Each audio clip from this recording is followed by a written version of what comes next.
You can't be serious, man. You cannot be serious! Now, Don and Phoebe, this is a privilege, really, and an honour. And I'm excited to do this, Don, because I'm going to be, what's the word when you, I know. What, Don? What's that, Don? Well, I'm looking forward to this interview as well, because I'm going to be self-indulgent, because growing up, this man was... So I don't mind, this man will understand when I say this. This man is he's 5 sets off 100. He's 95 years old, and he is the oldest person that we've ever interviewed on this. We interviewed Racing Ron Taylor, who was 92 or 3. But this man is an Australian sporting legend, and he's, as I say, a 5-setter off 100. And what an honour it is to speak to him. And I'm going to start by not asking him about his chosen sport. I'm going to ask him about what, at 95, what has he seen in this life? Because, Don, we can only imagine what this is all about. And we're getting there slowly, or no slower than he's getting to 100, but it'll be interesting to know. So this is the great Frank Sedgman, great tennis player, Wimbledon star, 5-time major star. We'll go through all his credentials, but I just want to welcome you, Frank, and I want to ask you firstly, in the 95 years you've been on the planet, you just can't believe how it has changed, and what have you noticed most, Frank? If I could ask you that to start with. Welcome. Well, thank you, Sam, but I've been through the building up of the tennis empire.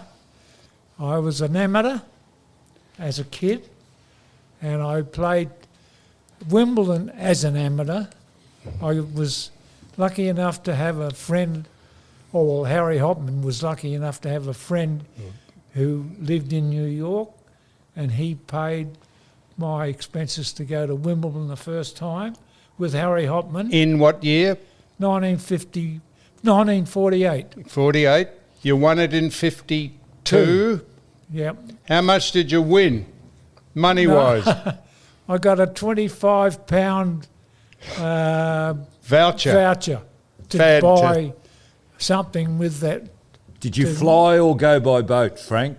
With Harry Hopman, the first year I went, I was 1948. I went with Harry Hopman on a flying boat out of Sydney, and it took 5 days to get there because the flight wasn't, the aeroplane wasn't, set up to go at night. You couldn't fly at night. It wasn't pressurised, so you had to land on water, and you had to we went to Bali and then to Colombo. Land on water. And all that, just to land there. And we finally got to Bournemouth in London, in England, and we had to catch a train up to London, and we went out to Wimbledon, and that's when I had my first hit at Wimbledon in 1948. And I was lucky enough to play with John Bromwich, who was our #1 player in Australia. And he was playing Davis Cup for Australia. But he wanted to go to Wimbledon on his own because he was hand-strung with other players in the Davis Cup team. It was Quist and a few other guys. Adrian Quist? Adrian Quist, yeah. Well, they were the Davis Cup players, and they were playing the Yanks after the war. And the Yanks they won the Davis Cup. Yep. And they got beaten by the Yanks a couple of years. And anyway, Bromwich decided to go to Wimbledon on his own, and he didn't have a partner, so I was lucky enough to play with him, and I won the Wimbledon title that year with him, 1948. But I lost in the first round of the singles to a fellow called Falkenberg. Now, I've not heard of him. Now, he had a sister called Jinx, Jinx Falkenberg. She was a film star in Jinx Hollywood. Falkenberg. And he was a good tennis player, but You weren't interested in Jinx, were you? no. No. Well, she was much older than me. Cut it out. I wasn't A married. whippersnapper. I was only a 20-year older, you know. But anyway, I won the title with Bromwich, and then Hopman, he decided that we changed the Davis Cup team and leave all the older guys out, and then there was myself and McGregor and Rose and Hartwig. Yeah. What names? We played Davis Cup for Australia, and we beat the Yanks to bring the Davis Cup back to Australia. So, Frank, we have a very eclectic listening audience, and most of them aren't as old as you and I, Don, and they're certainly not as old as you. So just for the sake of the people listening, Harry Hopman was the absolute legendary master tennis coach of the Australian tennis scene, wasn't he? Yeah, and, well, you had to do what disciplinarian, he said. bit like Percy Ceredy. Yep. You had to do, if you didn't follow his instructions, you were out. But society was different back then, wasn't it? You were told by your parents. It wasn't. You never questioned them. You never questioned authority, and so people. Well, it was just different, wasn't it? Yeah. Well, you couldn't play up or do anything wrong, and if you did, you get wiped out of the team. You know, you had to follow what Hopman said and go along with him. And he had a class at Kooyong every Thursday, mostly with Scotch kids. You know, Scotch boys just across the road from Kooyong, or across the creek from Kooyong, and he'd coach them, and he invited me to come and be a guest of his as in the coaching class. But it was only once a week. But I was able to beat most of all the Scotch kids, and so I was able to play Davis Cup for Australia. You grew up in Mont Albert? No, Blackburn. Blackburn. Yeah. Now, I've watched you. I'm in awe here because growing up I had tennis lessons, and back in those days we had Slazenger rackets and Dunlop rackets and Max Ply, and your face was on with Lou Hode, Pancho Gonzalez and Frank Sedgman. Yeah, right. How you? Now, so I'm a little bit in awe of you, but watching you play tennis, you were an unbelievable mover. You were an athlete and just so graceful. Why did you pick tennis? Because I reckon you could have played football. Well, I had a run with Carlton a couple of times, and it was only I was teasing Sam here about he couldn't kick left-footed. Well, I couldn't. So that was a finish of me as a footballer, because you got to be able to kick left and right-footed. And I also, while I was practicing with Carlton, I got slung by Jim Mooring with a body tackle, and he threw me, you know, I got a really bad strain on my leg, on my thigh. And I couldn't walk for a week because he'd thrown me into a tackle, you know. And I said, oh, geez, that's the end of football for me. I didn't want to get injured like that again because I just couldn't play tennis. We're speaking to Frank Sedgman, Don, and just in case people are just coming into this a little late, the names that Frank has been associated with, we know them all, but they're just like household names of Hode and Cooper and Rosewall and Fraser and McGregor and Bromwich and Emerson, and later on in Newcomb and Cash. I know they're not in his era. Laver was your... He was a bit younger than me. But I was going to say, everyone's a bit younger than you, Frank, because you've outlasted them all, and your mental acuity is extraordinary. You are as sharp as a tack, you are, and it's fantastic to speak to you.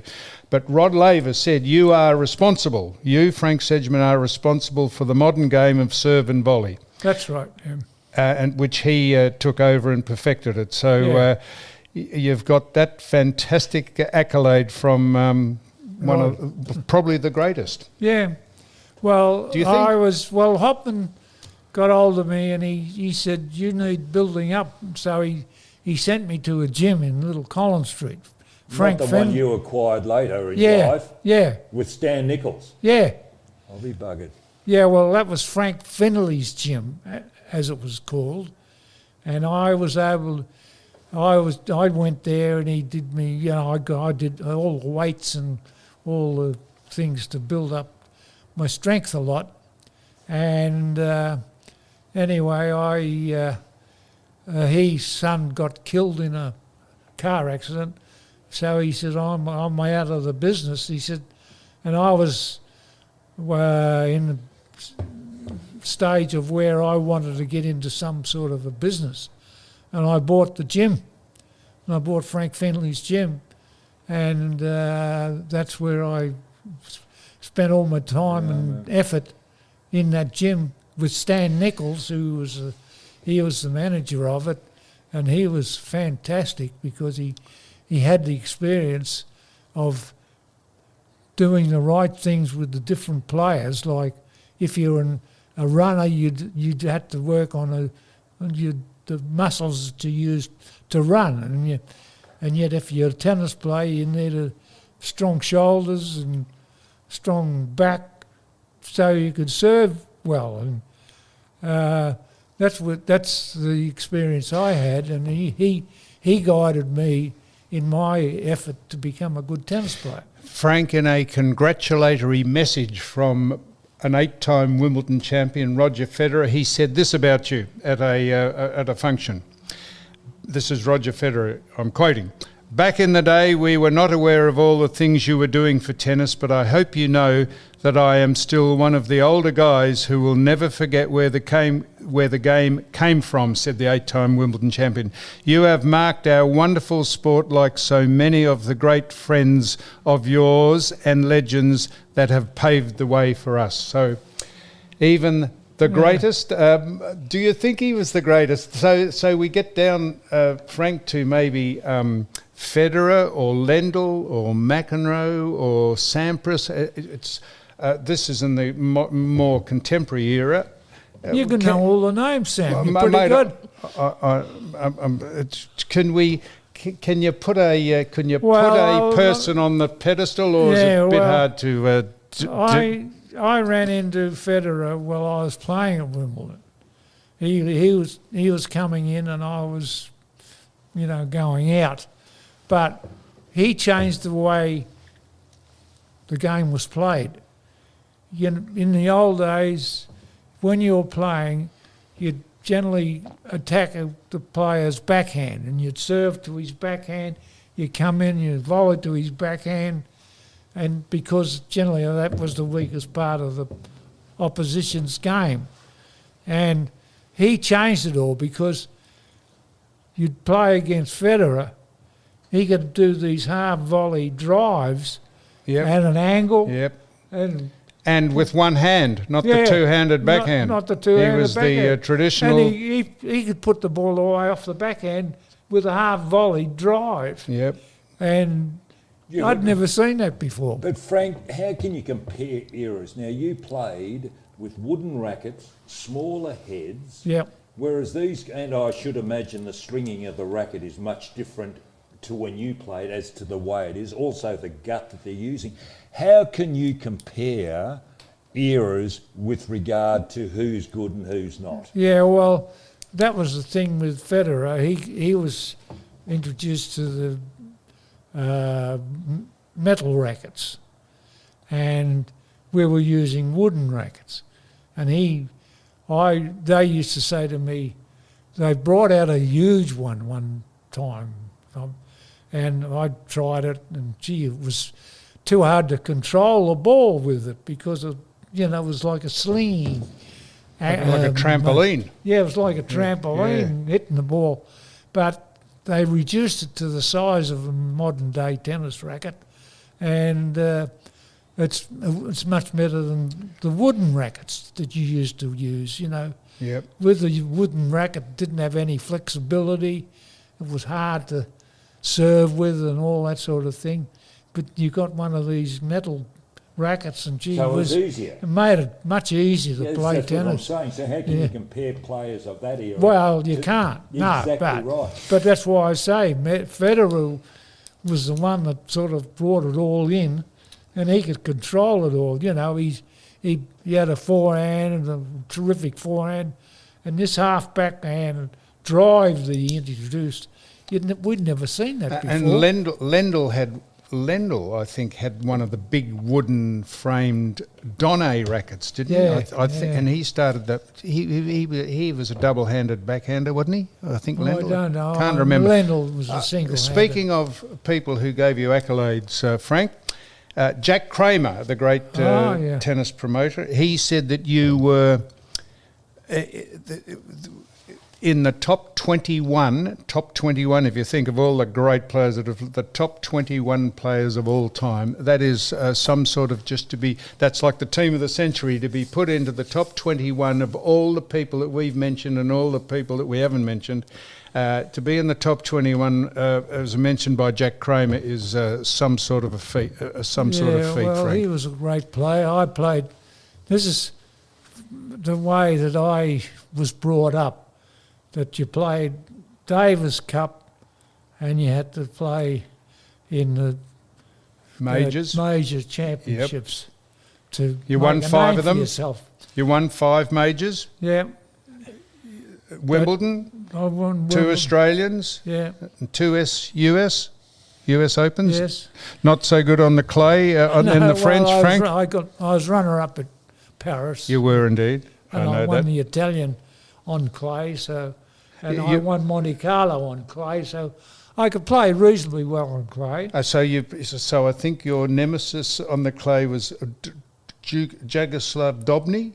I played him in Wimbledon. At Wimbledon. I beat him at Wimbledon. I beat him in the Italian. I beat him at Monte Carlo. Yes. But he was one of the top clay court players of his day. And when you played him at Wimbledon, Frank, it said that you knew you were probably better than him on grass, but you were very nervous and you lost the first set 4-6 before you gathered yourself and steamrolled him. But even the great Frank Sedgman, nervous at Wimbledon, it must be... it's like playing in the grand final or whatever. Yeah, right. It must be a fantastic thing to walk onto that court and have royalty there and the crowd and the strawberries and the champagne, and you are part of it, and to be out on centre stage at Wimbledon, Frank. Can you remember what it was like?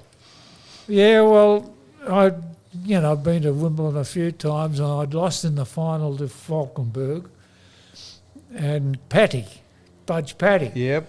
He beat me in the final. And you sort of think, well, God, if I'm ever going to win Wimbledon, because when I got to the final against Drobny, it was about the 5th or 6th time I'd been in the final, at Wimbledon. And it was about the 3rd time I'd got close to winning. And I played him, as you said, I lost the first set 6-4. I was 2-all in the second, and he broke a string in the racket. And you can't believe it, he went crazy. Did he? Yeah. And he lost his cool, and, it finished up that I just had to serve to him in the 4th set, and he wouldn't even try and return it. He wouldn't move his feet. Is that right? Isn't that extraordinary? Yeah. Did you ever speak to him about it after? Or? Well, after we finished, we went into the dressing room, and he had his rackets, and the Dunlop guy was there, the English Dunlop guy. He used Dunlop rackets. He threw the rackets at him. He says, "You cost me Wimbledon," because he'd broken a string in his racket, and he reckons it was up to them that Is that right? But couldn't you take another? Didn't you have other rackets like? Oh yeah, he had about 3 or 4 rackets, but he had his favourite racket, and he'd broken a string in it, and he goes mad. He might have seen the writing on the wall, Frank, that you were going to overrun him, and he thought, well, I'll use this as a bit of a get-out. Well, of course, I'd beaten him before, in the Italian and the Monte Carlo, and I'd sort of got on top of him a bit. I felt that I could have beaten him at Wimbledon. But So that was in 52? Yep. And that was the great year, Phoebe. Tell us about 52, well, Phoebe. Well, Frank, 1952, when you won the Wimbledon men's singles final, you also that year won the men's doubles and the mixed doubles at the tournament. Correct, yes. I mean, no one else has done it. Well, in those days, you entered the 3 titles. Just because you're in Wimbledon, you may as well play in all the titles. And I played with McGregor. Yeah, And McGregor Ken and McGregor. we formed a pretty good doubles team because we won the 4 Grand Slams in the one year in 1940 or 1951, and then we won the 3 Grand Slams in a row, and we couldn't play the US Grand Slam. We were in the final of the Grand Slam in America in Forest Hills, and it rained and we couldn't play that, and they put it off for another day. Anyway, we played that on a different day and we lost that one, but we'd won 7 of the top 8 Grand Slams in the 2 years, which was never done before either. When you change, Frank, and we've got to set the scene here, that back in the 50s and 60s, professionalism in sport was a dirty word. Did you feel ostracised when you actually made a change? Because the people probably don't realise cricketers really didn't get paid. Footballers and VFL footballers, there was tennis, cricket and football, really. They were the major sports in Australia or in Victoria at that stage, and you had to be an amateur. Did you feel ostracised when you became a professional? I did, yes, because, we'd won the Davis Cup from America, brought it back to Australia, and for 3 years they played the finals of the Davis Cup at Christmas time. Yep, used to go. Yeah, used to. Yeah, White City. And also Adelaide and Sydney. They built special stands. You know how much money they were paying us? 25 shillings a day. And you can wonder why you'd want to turn pro to make some money. But you spend all your time playing tennis and you weren't making any money. Yeah, but the establishment ruled back then, didn't they? Well, they did, and the only way tennis players made money was they were paid by the sporting goods company. Exhibitions? No, we didn't get paid for the exhibitions, but we were just paid. I was paid £10 a week by Spalding just to use the racket. And then to get their money, they'd make us go play exhibitions around the country to sell their tennis balls. And that's how, I made my money, was just a salary of £10 a week. And I got this offer from Kramer because I'd won Wimbledon and I was the first Australian to win the US championships, US Open, and of course I was sort of making a name for myself as a player, and he offered me $100,000. Did he? Really? To play him a series around America. He'd played Bobby Riggs. $100,000 back in the 50s. Oh, that was 1952. Man, or 53. That's 53. millions in today's language. Yeah, it was pretty good. No, that's more. That is serious. That millions. is. Yeah, well, Kramer had played Bobby Riggs. Yep. At a series. Played Gonzalez, sorry. Yep. He played Gonzalez a series and he was promoting himself. He promoted the matches himself.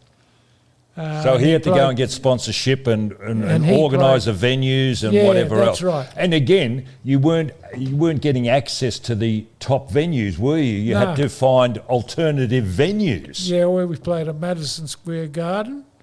We played at in Los Angeles. You played at one of the indoor stadiums there, and he made a canvas court, which a guy he had a truck and put the canvas court in the truck, and he put it in before we played, say, overnight.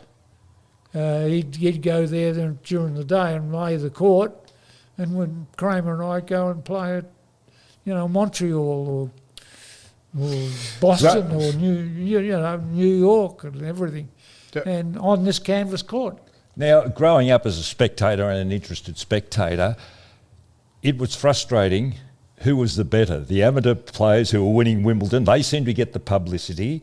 They got the publicity because they were representing Australia in Davis Cup, and that was the thing. You people, the pros, weren't getting the accolades. No. How long was it before the pros were accepted back that the games you could play against the amateur? How long did that actually take? Well, I think today's amateurs have got to thank Kramer for the way that he organised the game, because he said to Wimbledon, if you don't pay us some money, if you don't make open tennis come in, we'll ban Wimbledon.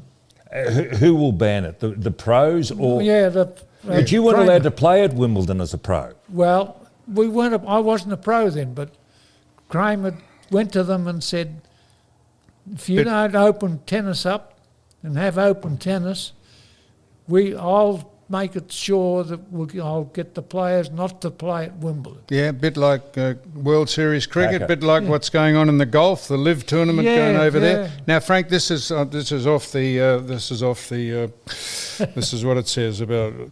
In 1958, Sedgman won the richest tournament in Sydney, called the Sydney Masters, with prize money of $21,000 American dollars. In 1958, it says what that says here. Sedgman defeated Gonzalez and Trabert in 5 sets. Kramer designated the Sydney Masters as one of the 4 professional majors. And then you went on to win the Ampol world title, it says here. And I know you're not being modest because we haven't asked you these things, but I don't think people realise just what an icon you've been, Frank. I'm sure they do, but until you read out things like that, and to be offered $100,000 to go around and tour, mate, it's an extraordinary career. Yes, well, it was a strange career because I'd just been married, and I took my wife. And Kramer gave us a car to travel right around to America. He went by car as well.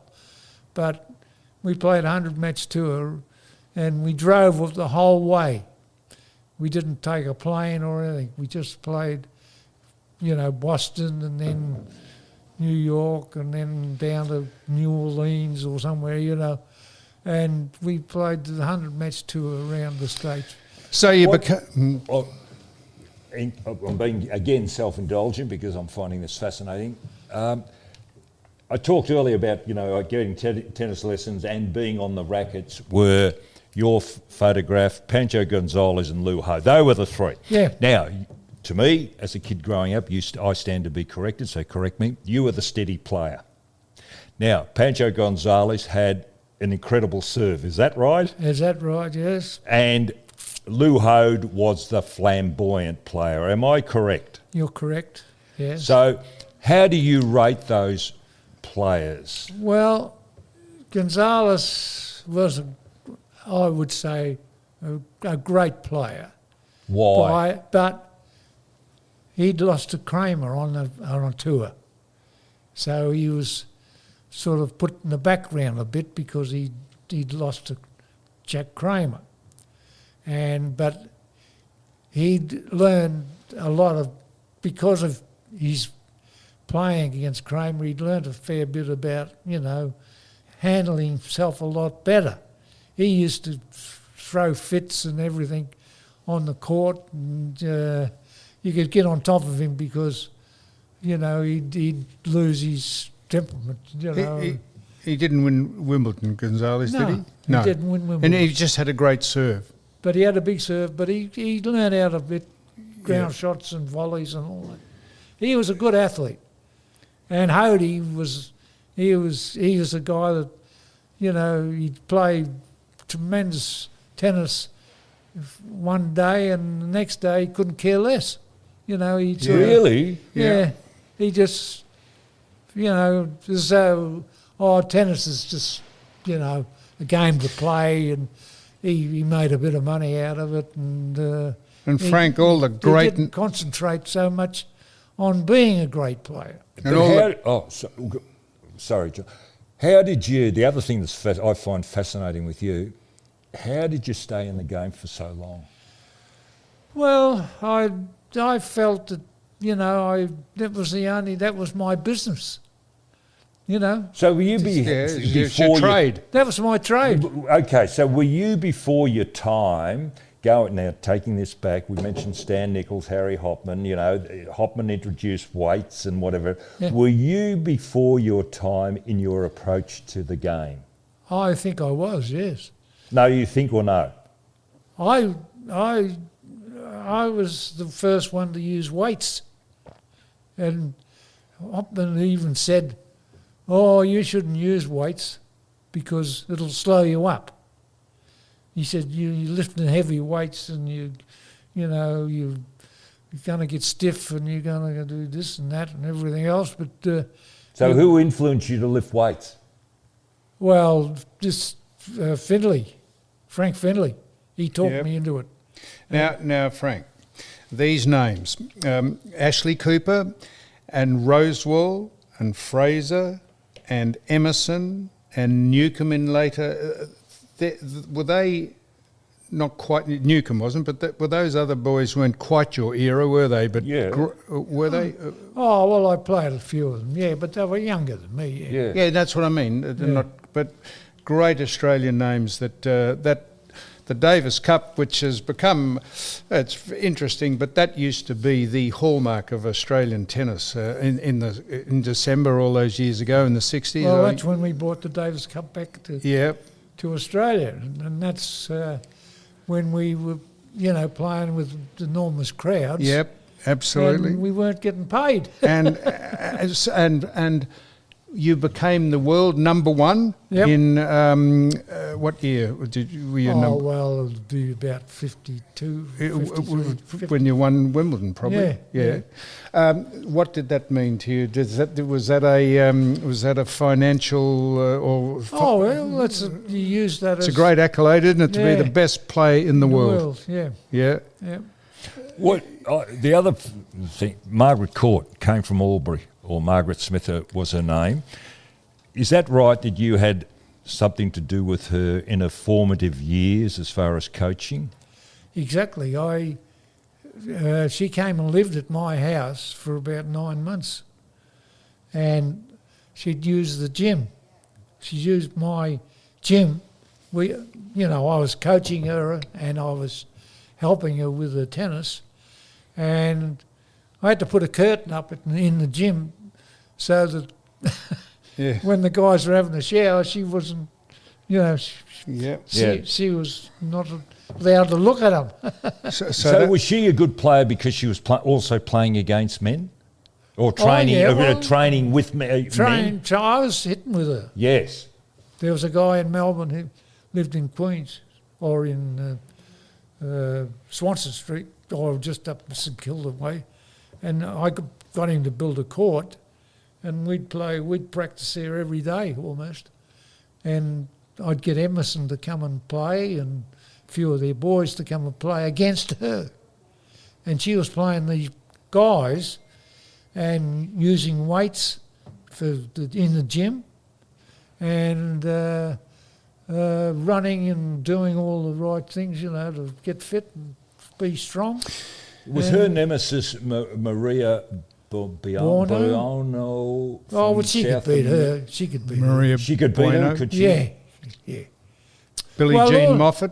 She was after that, wasn't she? Billie Jean was frightened to play her. Billie Jean wouldn't play her because Margaret was hitting the ball too strong. She was in the... And she finished up looking... She finished up hitting the ball like a guy, and none of the girls want to play against her. Now, and so your attitudes to life are about as polarised as you can get about with Margaret Smith or Margaret Court now, yeah. and you, because she suffered a lot of criticism about her stance about gay marriage and LGBTQ plus. That's right. Yeah. But you remained respectful and with her. But so that wouldn't have been occurred when you were coaching her. But later in life, I suppose, it became because you're into tolerance and inclusion. Yeah. Well, she'd go to church. When she's living at our place, she'd go to church every Sunday in the mornings. Yep. She played tennis in the afternoon. And there was a push to take her name off the stadium here, the Margaret Courts, because of that. But can we separate sport from social and political attitudes? I suppose it's a bit hard these days, isn't it? Well, it's a funny thing that, I had a grandson or a... Yeah, I know you have a grandson who's gay. Gay, Yep. Mm-hmm. So we knew that, you had to accept it. Yeah, you Families have that. You can't change it, can you? And there's nothing wrong with it. And there's nothing wrong. But if you're brought up like Margaret, I can understand. I can't understand why people would want to take her name off the stand because she was an outstanding player. People might just disagree with that, but so what was your attitude to people like?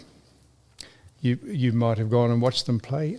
John McEnroe, was he great for the game, wasn't he? He was a fantastic player. Boris Becker, all the great names. There's some fantastic names that you have paved the way for, Frank.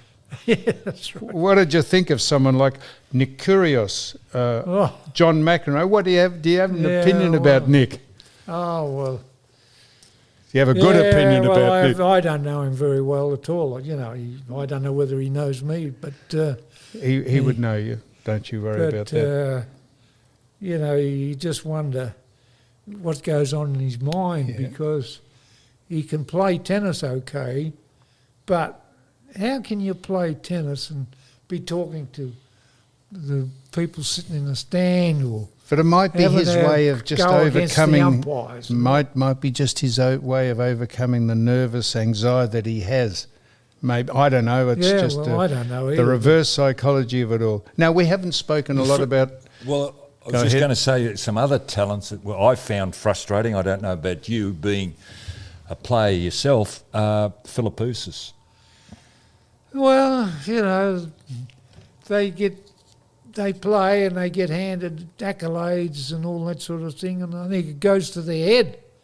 They think, do you think they're as hungry as what you were, like you were talking before about what you played for, whereas these guys are well remunerated early on in their career? Yes, right. So they're not as. Do you think they're not as hungry as what their predecessors were?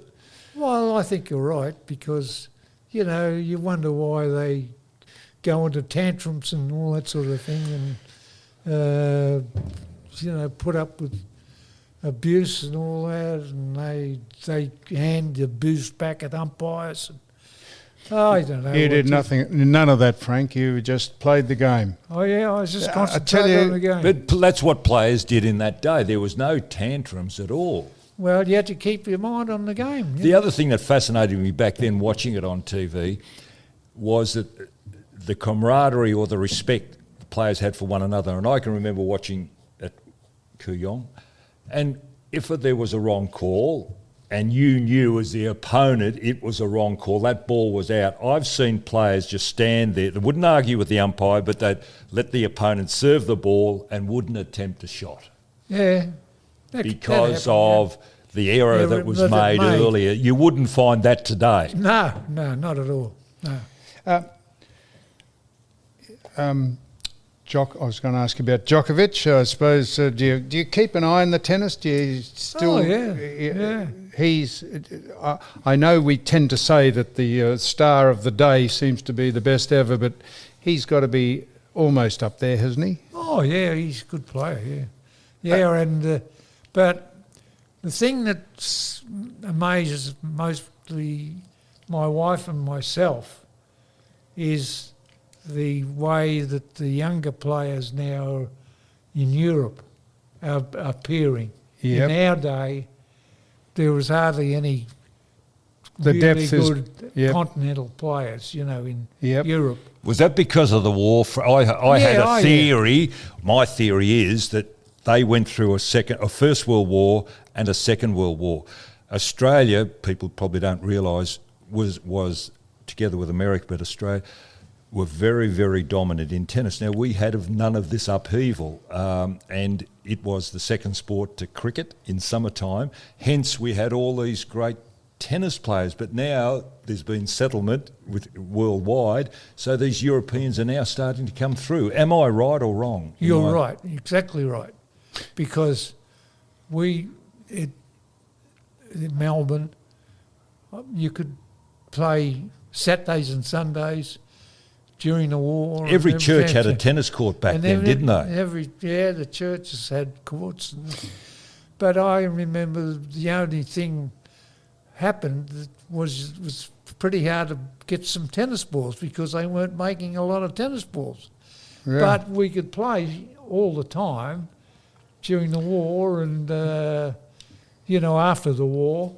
And I think, Don, you're right, that, the Europeans couldn't do it. They weren't playing. Now, you must have I would suggest you have a great opinion of a bloke called Rafa Nadal. What a star on and off the field he is. He is almost the epitome of what your sport is about, surely. Have you ever met him, or do you keep an eye on him? I haven't hardly talked to him, but I watched him a lot. He would know exactly who you are. Yep. Yeah. But I like to see him play because he can hit that ball. He's making the ball jump, and you've got to be able to hit the ball above your head almost. Yep, you can when make you it play talk. Because it's got so much spin on the ball. Now, Frank, we haven't spoken a lot about the women players because, in all, categorically speaking or clinically speaking, when you were playing, there weren't that many. Women's tennis wasn't really on the scene. It wasn't considered to be in the same realm as men's tennis, was it? Oh no! Well, Margaret led the way. Margaret was the outstanding player. And then Yvonne came. Wasn't there an American girl? Billie Jean King? No, before this. I'm going back in the 40s, 30s. She was a very dominant player, American. Yes, that's right. Household name. So much of a household name I can't think of it, but I know exactly what you're talking about, Don. Who was that, Russell? No, I know who that. Yeah, I should. American girl. Yep. She won Wimbledon. She was just dominant. Well, I played in the mixed doubles. I won the tournament with Doris Hart. Doris Hart, yeah. But she wasn't as good as Louise Brough. Was Louise Brough the girl you? No. Anyway, now the other. I'm being again. So maybe I should ask you this off air. You grew up in Blackburn. I thought it was Mont Albert. You've where I lived in North Box Hill. You've got a park named after you, the Frank Sedgman Park. Is there? Didn't you know that? No, I didn't know that. Okay, well, it's there. So where did you go to school? Because Blackburn was orchard, it was country when you were growing up. I think it's finished at about Box Hill or Mont Albert suburbia. Right. Where? I went to Blackburn State School, and I lived in Main Street, Blackburn, next to the railway line. Yeah. And I'd walk from there to Blackburn State School. Which is on the corner of Whitehorse Road and I think it was... Middleborough Road. Yeah, I know. And anyway, after I got to the fourth grade, I went to Box Hill High. Yeah. And I got my intermediate. And my dad said, well, I can't afford for you to go to school to get your leaving, which you needed to get a good job. He said, we moved from Blackburn to Brunswick because he was working at a fibroplaster place in Brunswick, and it was next to a factory where they made the ceilings and all that sort of stuff, and all the walls in plaster. And he was a fixer. He'd fix the ceilings, and I'd hit the ball against the wall of the factory. I'd come home from school, and I'd just keep hitting the ball against the wall. I volleyed against the wall for about an hour, a couple of hours a night. That's how I became a good volleyer. And you could almost play tennis on the roads. There was no cars running around like there is now in Union Street, Brunswick. And anyway, I joined the VRI Tennis Club, which is in the park up near Carlton and that. So that's where I spent most of my time, and then the Spaldings sent you on your do exhibitions of a weekend, and you'd get in the car and go to Albury, or you'd go to Warrnambool or somewhere like that and play in exhibitions with the tennis members there, and just to sell tennis balls. Now, Frank, here's a question without notice. You've been through you're around for the First World War, you're around for the Second World War, you're around for Vietnam. You've seen the world change like we can't imagine. What have you noticed in your travels, in your journey through life, Frank? What have you noticed that the biggest change is? It the technology, the iPhone, the internet, the relaxing of, I don't know.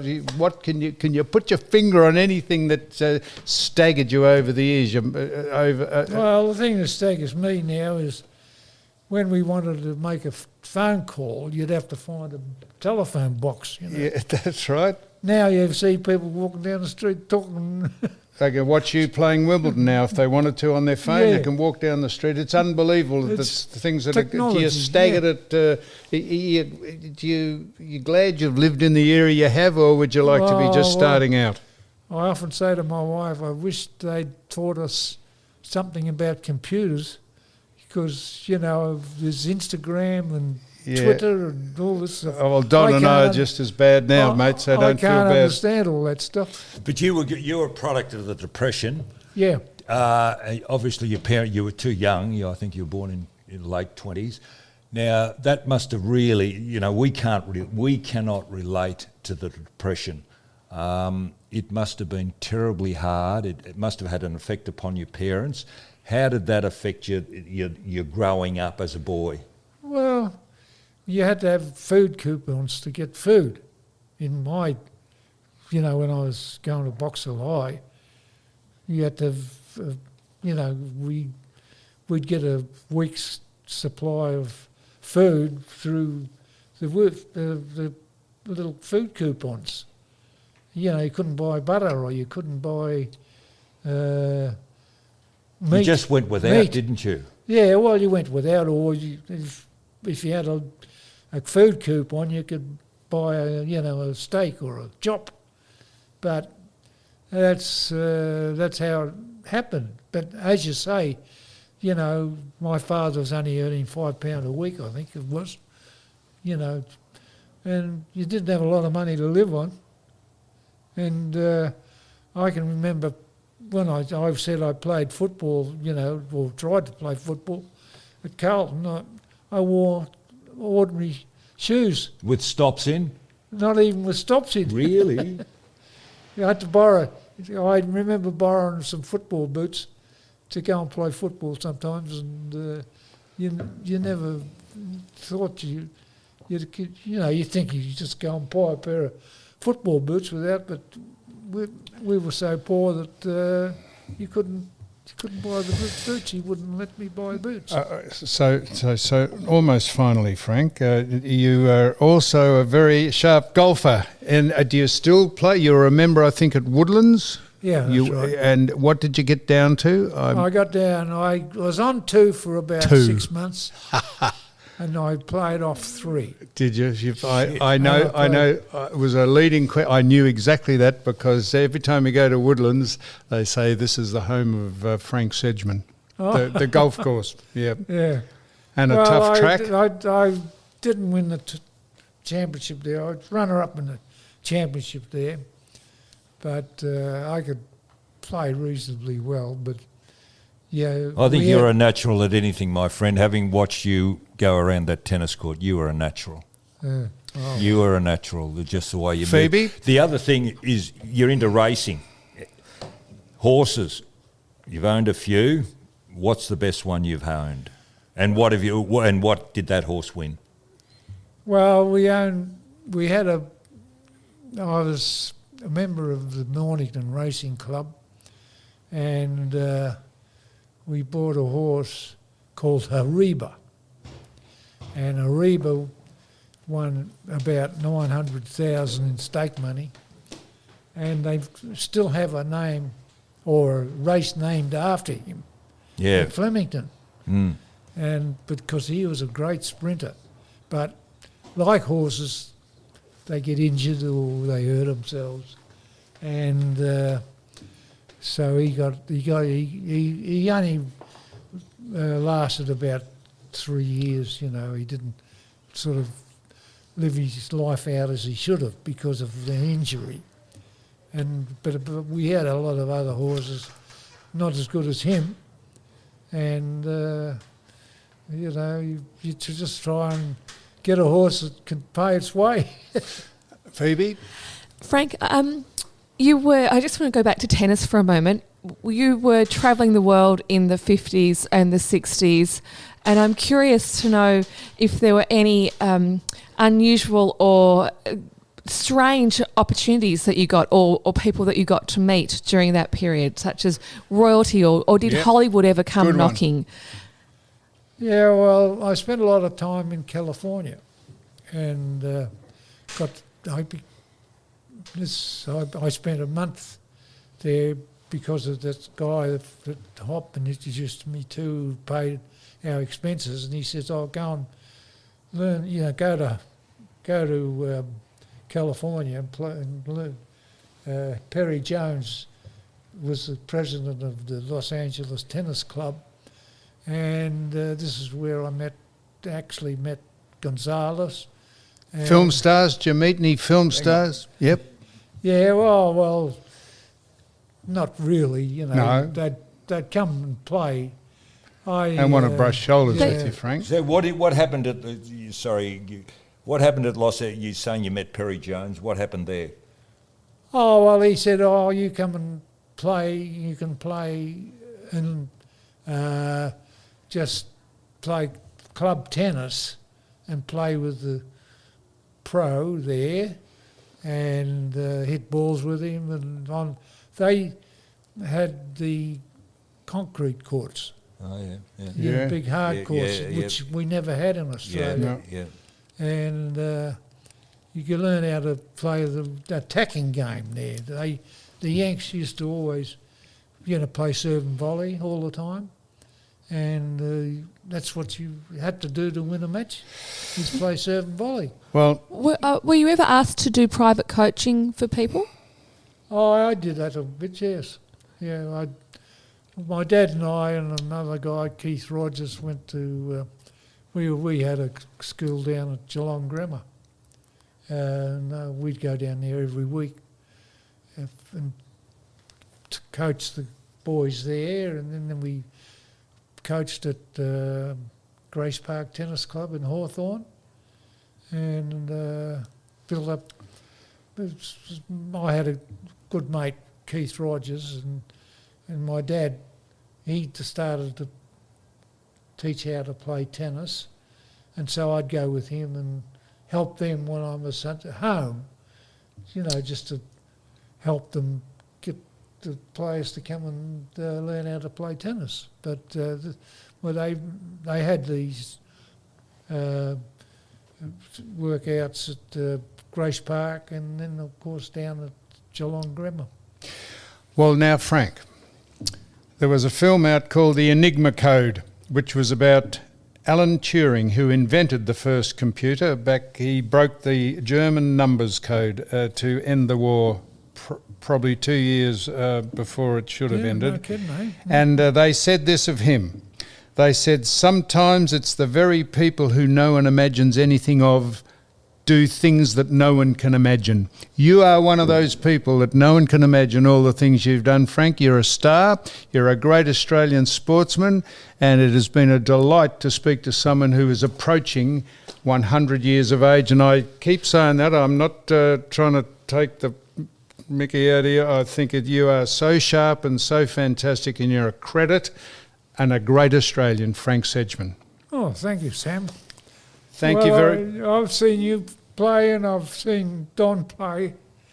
I'd go and watch you. You'd come and watch me play tennis. I'm just in awe of you because, as I said, growing up in your face, we had nothing much to do back in those days, but Frank Sedgman, Pancho Gonzalez and Luo, you're on the tennis rackets. Yeah. It's a real honour. Right. Thank you very much. Thank you.